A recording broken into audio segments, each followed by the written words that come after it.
So we'll start out. What is hypnotherapy? Okay. Has anybody here experienced hypnosis or hypnotherapy before? All newbies, huh? Okay. Oh, that's fine. That's good. That's great.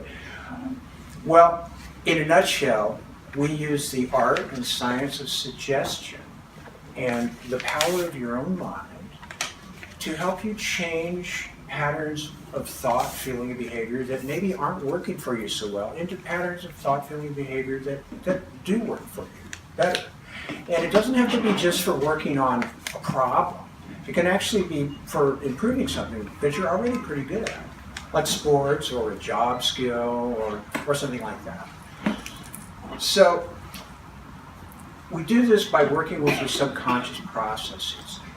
Now, many of you have probably seen movies and television shows that have some strange and weird kind of depictions of hypnosis and hypnotherapy, right? You've seen the guy swinging the watch, you've seen in mind control. Perhaps they have a lot of movies now recently that are about the evil hypnotherapist that has the controls the client, makes them to do something really weird. And on the other hand, you may have seen stage hypnosis. And stage hypnosis can also be very strange, but it can also be, how many have seen stage hypnosis show? Okay. And, you know, they're very fascinating, they're very interesting, but sometimes it looks like the people up there are not being treated that respectfully, honestly. But it's still kind of interesting. Well, in hypnotherapy, we use the same aspect of your mind, the same power of the mind that stage hypnotist uses, but we use it for therapeutic purposes instead of entertainment. And it's important for you to understand that this is actually a very natural state that all of us go through every day to some degree. For instance, perhaps you have the experience of driving home from work and you have a bunch of things on your mind, and then you get home and you're like, wow, how did that happen? How did I get here? But you drove home perfectly. Okay, that's like an everyday trance state. Or perhaps you have the experience of just drifting off into a daydream sometime. That's another example of the trance state. Anytime you're focused and concentrating on something. Many people equate this with sleep. It's not. We're talking about a state of focused concentration.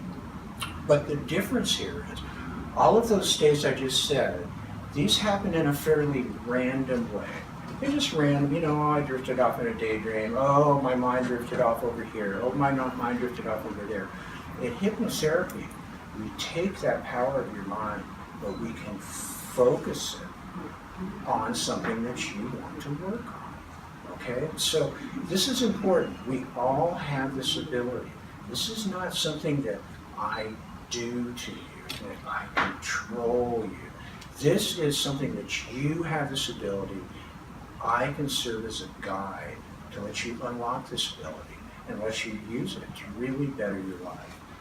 So, what can this stuff do for you? Why do you care about it? Well, you wouldn't be here if you didn't have some interest in it and something that maybe that you wanted to apply it to. But it can apply. You can apply to a lot of things, and I'm just going to share a few of them with you. May I ask a question? Yeah. Does subconscious operate when you're awake? I'm going to explain that. I will. In just a moment, we'll get to that, and you'll see. I'll get to that. But first of all, what the kind of things that you might be interested in applying this to? Unwanted behaviors and feelings. The classic thing is quitting smoking. Everybody asks about that. Any kind of behavior that you don't like. Unwanted feelings, like a phobia, public speaking anxiety, these kind of things. It's perfect for that kind of application. You can use it to reach your goals. That's something we're going to directly work with tonight. You can use it to resolve issues from your past. Instead of just obsessing about something that happened over and over again, in this process you can actually change the way you feel about it. You can't change the past, of course, but you can change your relationship to the past and the way you feel about it. You can use it to improve your performance. We're also going to look at that tonight. We use it to control pain and to complement almost any medical procedure. Personally, I have used it to prepare for surgery. I've used it to recover from surgery. I've used it in the dentist's office. Myself, I use it with self-hypnosis. And I've worked with many people to help them do that. Now, I'm not saying it's going to cure a disease like cancer or something like that. That's not what I'm talking about. I'm talking about working. There are hypnotherapists that may claim to do that. I prefer to work with the medical practitioner, and together you can really come up with a plan that works really good, that gets your mind going in the same direction as the doctor and your healthcare team. That can really help. Now, this may sound like I'm trying to sell a bunch of magic potion kind of thing, you know, touting all these mystical, magical things. No, I'm not. I assure you I'm not. All I'm doing is talking about the practical and efficient use of your mental abilities that you have right now. So where does this happen? Okay. Typical settings are one-on-one in an office with a hypnotherapist and a client. That's probably the most common. It's probably the most powerful setting because you can use the deeper levels of hypnosis and focus it exactly on your problem. Another great setting is a group like this, and we're going to experience some stuff tonight. Now, in a group like this, obviously it's a little more general.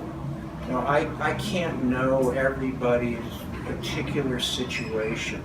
And as a matter of fact, when we do our exercises, you don't have to tell me at all. You're going to be working, we'll work together, but you'll also be working on your own, unless you want to share it. I mean, that's totally fine. But a group setting can also be beneficial, but it's a little bit different approach. And then another one is self-hypnosis. And self-hypnosis is a skill that I think everybody should develop. It's a very, very valuable skill. And in a lot of ways, I'd have to tell you that all hypnosis is self-hypnosis, really, when it comes down to it. Like I said, this is not about somebody controlling somebody else. You have to want to go there. I can serve as a guide. This is a modern hypnotherapy, okay? We're not talking about the whole, this is a different approach that we're talking about. So get that stage hypnosis thing out of your mind. It's not, although we are using the same power of the mind. Okay, so I have been mentioning the subconscious mind.